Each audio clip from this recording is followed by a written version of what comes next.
Hey guys, how's it going? Today we're going to talk about the 3 biggest things that you could do to bring the best out of your Sony A7S III. We have been using this camera for the past 4 years doing all kinds of shoots from corporate, weddings, sports to fashion.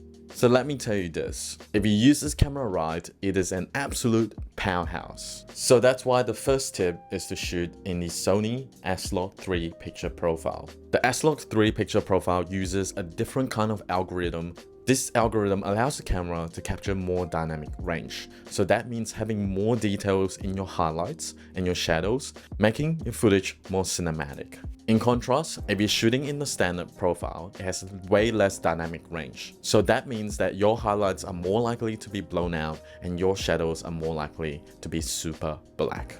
Your footage would just look less cinematic. When shooting in A7siii, your footage is gonna look flat and unsaturated. So make sure to go to your settings and turn on the gamma assist function. That is gonna convert your A7siii footage to Rec. 709 just for the monitor of your screen. Once you head back to editing and import all your footage into your editing software, you do have to convert the A7siii footage into Rec. 709 using a conversion LUT. You can find free or paid conversion LUTs all over the internet for A7siii, or alternatively, you can also purchase ours, which is included in our cinematic LUT pack. Now, if you're shooting in A7siii, you need to make sure you're exposing between 1 to 2 stops. Do not expose your image at 0 stops. Exposing between 1 to 2 stops will make sure that you get the cleanest image out of the A7siii picture profile. Tip number 2 is getting an external monitor. The reason why we do this is because the Sony A7S III screen is just too small for comfort. Because of that, it is quite hard to look at the settings when we are in a very sunny environment, and we found that it was also hard to frame our subject and create good compositions. That's why we decided to grab an external monitor to connect to the Sony A7S III. This will allow us to see our frame better, expose better, and at the end of the day, create better composition.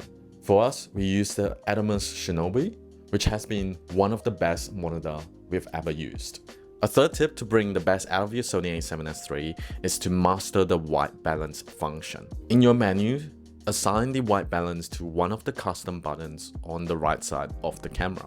For most of our projects, we shoot on auto white balance because we find that the auto white balance of the Sony A7S III is pretty remarkable and oftentimes correct. However, there are times where the auto white balance fails. This is where you can switch to manual white balance. Now, Sony A7S III has a variety of manual white balance such as tungsten, cloudy, shade, etc. During the shoot, if your white balance isn't correct, feel free to go to any of these white balance settings and tweak it until it looks fine.